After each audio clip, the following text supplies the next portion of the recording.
वीडियोकॉन वो कंपनी है जिसने इंडिया को पहली बार कॉलर टीवी दिखाया, जिसने मिडिल क्लास लोग को ये सिखाया कि इलेक्ट्रॉनिक्स कोई लग्जरी नहीं बल्कि हमारा रोज की जरूरत है। कहने का मतलब ये है कि एक टाइम ऐसा भी था जब टीवी लेना या फिर वॉशिंग मशीन, रेफ्रिजरेटर या फिर एसी लोग वीडियोकॉन्स की अलावा किसी और ब्रांड की तरफ देखता नहीं था। लेकिन फिर ऐसा क्या हुआ कि ये कंपनी की डाउनफॉल होने लगा। So let's start the journey of वीडियोकॉन्स। साल 1935 से जब औरंगाबाद जिला की गंगापुर में कसियप्स और सुगरकेन्स की खेती करने वाला एक किसान रहा करता था जिनका नाम नंदलाल दत्त। नंदलाल जो एक बड़ा किसान था और किसान से अच्छा खासा पैसे कमा चुका था, इसीलिए इन्होंने सोचा कि क्यों ना अब खेती बाड़ी से निकल करके बिजनेस किया जाए। अब उनके पास उनकी सुगरकेन प्लांट्स था, इसीलिए इन्होंने शुरू किया शुगर मिल्स करने का फैसला किया। लेकिन ये काम उस टाइम इतनी आसान नहीं था क्योंकि उसके लिए बहुत सारा पैसे की जरूरत था, साथ ही यूरोप से मशीन भी मंगाना पड़ता था। लेकिन फिर भी नंदलाल ने हार नहीं माना और कई साल की मेहनत के बाद उन्होंने गंगापुर सरकार कारखाना से अपना शुगर मिल्स की शुरुआत की। उस टाइम शुगर कैंस एक नया और काफी प्रॉफिटेबल बिजनेस था, इसीलिए उस बिजनेस को काफी ज्यादा पैसे कमाया। लेकिन उम्र बड़ा होने के साथ ही नंदलाल काफी बीमार रहने लगा, इसीलिए इन्होंने अपना बिजनेस अपना 3 बेटे को दिया, वेणुगोपाल, राजकुमार और प्रदीप की हाथ में सौंप दिया। तीनों बेटों में सबसे बड़ा वेणुगोपाल पुणे यूनिवर्सिटी से मैकेनिकल इंजीनियर्स की और फिर इलेक्ट्रॉनिक्स सीखने के लिए जापान चला गया। एक्चुअली इलेक्ट्रॉनिक्स की मामलों में जापान उस टाइम बेस्ट माना जाता था, इसीलिए वहां से आने के बाद वेणुगोपाल की मन में एक सपना बस गया कि जापान की जैसे इलेक्ट्रॉनिक्स को भारत में भी बनाना चाहिए। खास करके वो कलर टीवी को भारत की हर घर में पहुंचाना चाहते था और फिर उस विजन को साथ दिए 1979 में उन्होंने औरंगाबाद की अंदर वीडियोकॉन्स इलेक्ट्रॉनिक्स की नींव रखा। लेकिन टीवी बनाना उस टाइम बहुत रिस्की माना जाता था, इसलिए वो सही मौके का इंतजार करने लगा और फिर वो मौका उन्हें जल्दी मिला क्योंकि 1935 में जब दूरदर्शक ने कलर कास्टिंग शुरू किया और एशियन गेम पहली बार कलर टीवी पर दिखाया, तो फिर कलर टीवी की डिमांड अचानक आसमान छूने लगा। और दोस्तों यही वो पल था जिसकी वेणुगोपाल वर्षों से तलाश कर रहा था, इसीलिए उस समय इंपोर्ट पर लग गया पाबंदी कि वहां से फॉरेन ब्रांड भारत में एक खोलना नहीं कर पाता था और जो इंपोर्ट तक टीवी सेट्स भी आता था उनकी कीमत भी ज्यादा था कि कलर टीवी सिर्फ ओवर लोग को मिलता है कि कुछ इंडियन ब्रांड जैसे बीपीएल और ओनिडा टीवी बीच तो रह रहा था कि मिडिल क्लास कलर टीवी भी नहीं पहुंच रहा था। और फिर वहां शॉप देखता हुआ वेणुगोपाल जी ने तय किया कि वो मार्केट को कैसे गैप फिल कर पाएगा, लेकिन टेक्नोलॉजी तो उसके पास नहीं था। इसके लिए 1985 में इन्होंने जापान की कंपनी तोशिबा के साथ हाथ मिला लिया। शुरुआत में वेडियोकॉन्स अपना उस पार्टनरशिप्स की हेल्प से टीवी को असेंबल्ड किया और छोटा मोटा इलेक्ट्रॉनिक्स पार्ट बनाता है, लेकिन धीरे धीरे टेक्नोलॉजीज को समझ के वो पिक्चर स्टिक्स भी बनाना लगा जो उस टाइम टीवी का मेन कंपोनेंट होता था। पिक्चर स्टिक्स को कंट्रोल्स में लेने के बाद से वेडियोकॉन्स अपना खुद की कलर टीवी लॉन्च करने लगा। और दोस्तों 1985 में वेडियोकॉन्स की कलर टीवी जब इंडिया में लॉन्च हुआ तो लोग ने उससे खूब प्यार दिया और उस प्यार के पीछे का असल रीजन था उनकी एफोर्डेबल प्राइस। अब टीवी हिट होने के बाद वेडियोकॉन्स यूएस की घोड़ा बनना चाहता था, इसलिए इन्होंने पोर्टफोलियो को बढ़ाने ने फैसला लिया और होम एप्लायंसेस चुना क्योंकि अब इलेक्ट्रॉनिक्स आइटम हर घर में बेसिक जरूरत बनता जा रहा था। 1987 में टीवी के बाद से वेडियोकॉन्स ने वॉशिंग मशीन बनाना शुरू किया। हालांकि उस टाइम बीपीएल जैसी कंपनी का दबदबा था, उनकी मैसेज प्राइस और लिमिटेड सर्विस नेटवर्क की जैसे मिडिल क्लास की पहुंच से बाहर था। वेडियोकॉन्स ने उस गैप को समझा और अपना एफोर्डेबल वर्किंग मैसेज लॉन्च करके मार्केट में धूम मचाया। और फिर 1989 से 1999 का बीच company home entertainment system, air conditioners और रेफ्रिजरेटर लॉन्च किया, जिससे म्यूजिक सिस्टम्स तो नहीं चला लेकिन एसी और रेफ्रिजरेटर्स ने कमाल कर दिया। और फिर 1990 में वेडियोकॉन्स मिक्सचर्स ब्रांड माइक्रो ओवन्स और कुकटॉप जैसे प्रोडक्ट के साथ और इंडिया घर का हिस्सा बन गया। लेकिन फिर उस टाइम कंपनी ने एक बड़ा कदम उठाया, क्रूड ऑयल फील्ड ने भी हाथ मारना शुरू कर दिया। उन्होंने ऑपरेशंस यानी ऑयल एक्सप्लोशंस की खोज करना और उससे निकालने के लिए विदेश की ऑयल ब्लॉक्स में इन्वेस्ट किया ताकि इलेक्ट्रॉनिक्स के साथ साथ एनर्जी सेक्टर्स में भी अपना पकड़ बना जा सके। लेकिन ये स्टेप आगे छोड़कर वेडियोकॉन्स की बर्बादी का सबसे बड़ा। लेकिन कैसे, ये स्टोरी में हम आगे जानेंगे। 80 और 90 का पूरा दौर वीडियोकॉन्स का गोल्डन ग्रोथ फेज था और साल 2000 आते आते कंपनी का फोकस इंडिया के साथ साथ ग्लोबल मार्केट पर भी बढ़ने लगा था। अपना एक्सपेंशंस को एक नया लेवल्स और ले जाने के लिए वीडियोकॉन्स ने फिलिप्स की क्वालिटी लिस्ट को 9 करोड़ में टेक ओवर कर लिया, जिसमें वीडियोकॉन्स को ग्लोबल सेल्स और कॉम्पिटिटर्स करने था। उस रजिस्ट्री के बाद वीडियोकॉन्स ने अपना टीवी मॉडल्स में नया फीचर्स इंट्रोड्यूस किया, जैसे फ्लैट स्क्रीन इन सॉन्ग, जो उस समय व्यूअर्स के लिए काफी मॉडल और एट्रैक्टिव माना जाता था।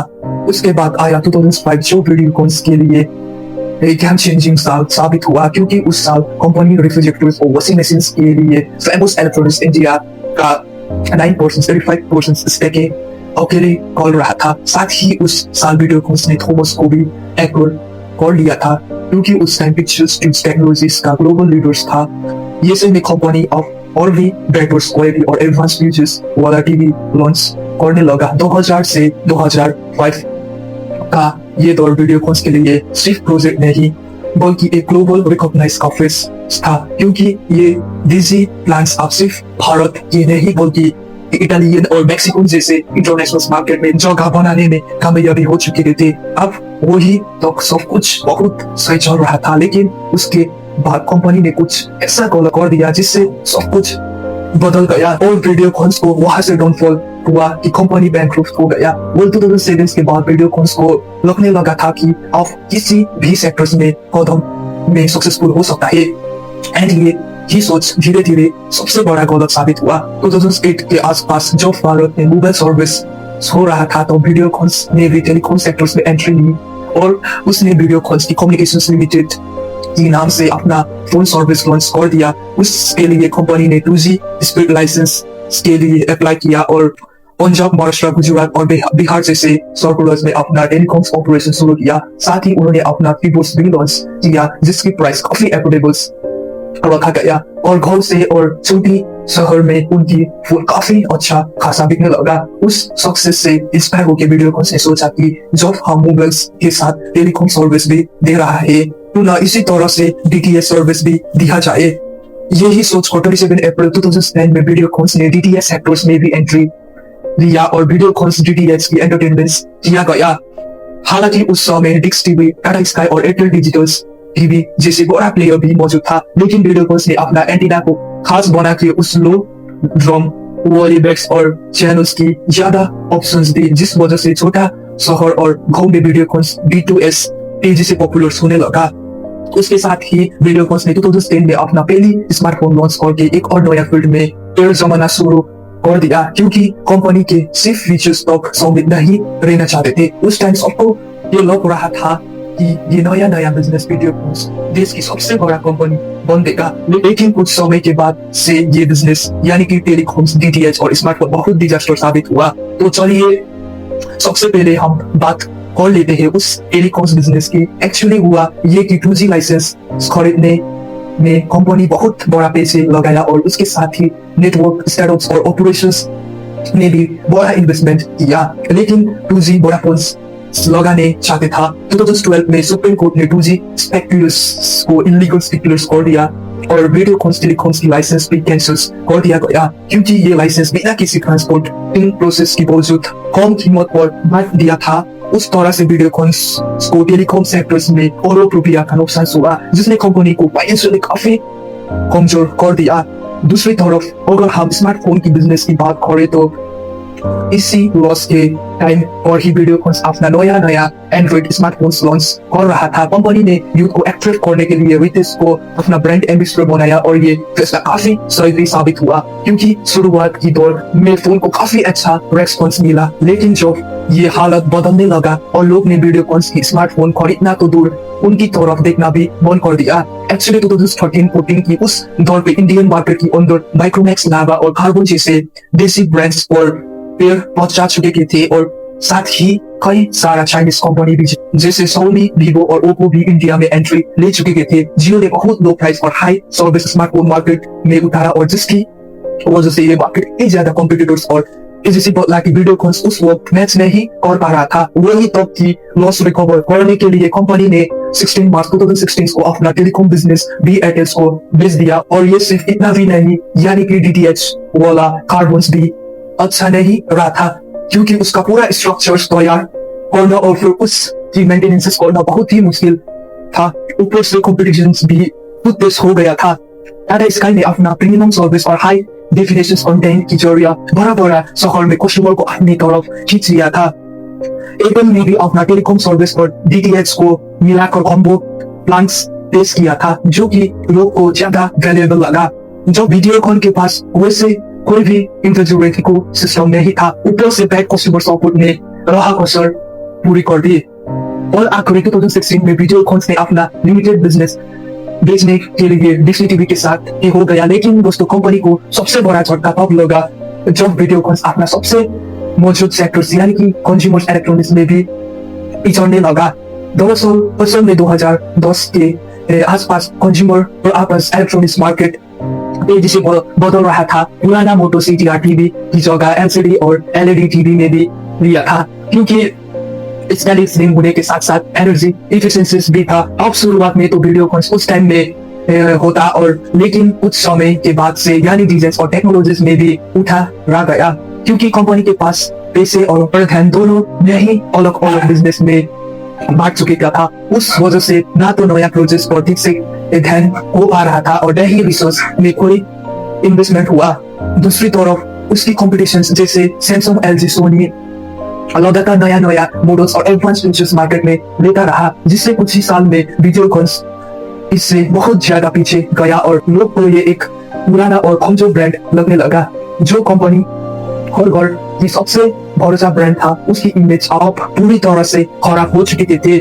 ये से के चलते वीडियोकॉन को दिसंबर 2015 में 55 करोड़ रुपए का घाटा हुआ और मार्च 2017 तक ये बढ़कर 19,015 करोड़ तक पहुंच गया, यानी कि सिर्फ 15 महीनों के अंदर ही नुकसान 34 गुना आया था। लेकिन दोस्तों, कंपनी को असल जो तब लगा जब उस अपना ऑयल एंड गैस बिजनेस किया, उसने भी नुकसान होने लगा। असल में वीडियोकॉन ने ब्राजील और मोजाम्बिक जैसे देश में अपना ऑयल निकालने के लिए ऑयल ब्लॉक्स यानी ऑयल निकालने वाला जमीन की हिस्सा खरीदा। उम्मीद था कि यहाँ पर काफी सारा ऑयल निकाल देगा और कंपनी को करोड़ों रुपए का फायदा होगा, लेकिन इन ब्लॉक ने जितनी ऑयल निकालने की उम्मीद था उससे कम निकला।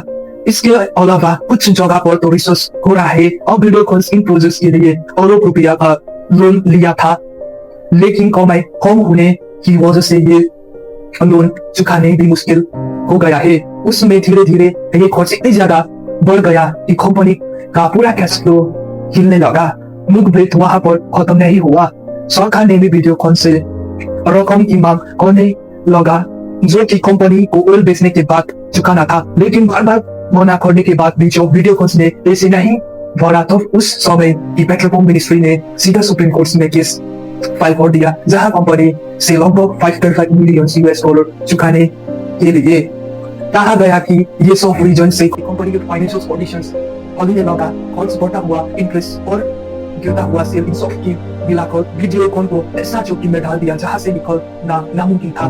जो कंपनी कभी और घर की एक भरोसा नाम था और अब अपने ही सर्वाइव के लिए लड़ रहा था। और दोस्तों, तभी कंपनी का एक ऐसा फ्रॉड भी सामने आया जिसने राह कसर भी पूरा कर दिया। एक्चुअली 2016 में फाइनेंशियल एनालिस्ट ऑरविंद गुप्ता ने डिटेल कंप्लेंट फाइल्स किया था, जिसमें बता गया कि ICICI बैंक ने वीडियोकॉन को 3,250 करोड़ रुपए का लोन दिया था और इस लोन को पास करने के लिए ICICI बैंक की CEO चंदा कोचर ने 64 करोड़ रुपए की रिश्वत ली। देखा जाए तो पूरा सीन कुछ इस तरह से था कि पहले ICICI ने वीडियोकॉन को बड़ी लोन दिया, उसके तुरंत बाद वीडियोकॉन को एक company supreme energy private limited ने 64 करोड़ रुपए चंदा कोचर के पति दीपक कोचर की यू पावर रिन्यूअल में लगाया था। उस खबर आने के बाद से ICICI ने इंटरनल इंक्वायरी शुरू की। बाद में CBI एजेंसी ने केस इन्वेस्टिगेशन करना शुरू की और उस तरह से ये एक बड़ा कॉर्पोरेट स्कैंडल्स बन गया, जिसमें इंडिया के टॉप प्राइवेट बैंक की CEO और बड़ा इंडस्ट्रियलिस्ट के खिलाफ चार्ज लगाया। इन्वेस्टिगेशन शुरू होने के बाद से बैंक्स और रेगुलेटर्स ने वीडियोकॉन पर नजर रखना कर दिया था, जिसकी वजह से कंपनी को नया फंडिंग मिलना बहुत ही मुश्किल हो गया। मार्केट का भरोसा भी टूटने लगा, शेयर गिर गया और नया बिजनेस भी हाथ से निकल ने लगा 2018 तक वीडियोकॉन्स पर करीब 9,000 करोड़ का खर्च चुकाया था और क्योंकि कंपनी के पास कोई स्ट्रॉन्ग बिजनेस भी नहीं बचा था, इसीलिए इन्वेस्टिगेशंस ने अपना हाथ पीछे खींच लिया। उसके बाद नेशनल कंपनी टैक्स ने वीडियोकॉन्स को इंसॉल्वेंसी प्रोसेस में डाल दिया। इसका मतलब ये था कि कंपनी का फ्यूचर्स उसके मालिक को ये हाथ में नहीं बल्कि अदालत और बैंकों की कंट्रोल में जा चुके थे। अब जो वीडियोकॉन्स की कंपनी का ऑप्शंस हुआ तो फिर मार्केट पूरी तरह से हैरान रह गया। कंपनी का सारा एसेट्स जैसे मशीन्स, इंफ्रास्ट्रक्चर्स, प्लेस और स्टॉक की सही कीमत यानी फेयर वैल्यू करीब 4,069 रुपए कर गया था, लेकिन असल में इनकी लिक्विडेशन वैल्यू सिर्फ 2,568 करोड़ रुपए था। यानी कि अगर उनको सारा एसेट्स को तुरंत बेच जाता तो वैल्यू से 1,500 करोड़ रुपए का मिलता। और फिर कुछ इस तरह से आखिरी 2021 में वेदांता ग्रुप की कंपनी प्रिंस स्टोर टेक्नोलॉजी ने वीडियोकॉन्स को 2,962 करोड़ में टेक ओवर कर दिया। वक्त में जैसे ही ये एवरीबॉल की वीडियोकॉन्स ग्रुप की कॉपी कंपनी वेदांता के हाथ में चला गया। लेकिन दोस्तों बैंक को लिए ये लोन किसी झटके से कम नहीं था, क्योंकि उन्होंने पूरा लोन में सिर्फ 2,962 करोड़ मिला, यानी कि इनके सिर्फ 4.15% पैसे वापस आया और बाकी 85% डूब चुके था। एक अगस्त के बाद वीडियोकॉन्स का नाम धीरे धीरे मार्केट से खत्म होने लगा। कुछ प्रोडक्ट तो जरूर बिक रहा है, लेकिन ये वीडियो लोगों की भरोसा गया। ऐसे ही इंस्पिरेशनल वीडियो देखना चाहते हैं तो विक्रम भाई को सपोर्ट करो और शेयर करो दोस्तों के साथ। थैंक यू, जय हिंद।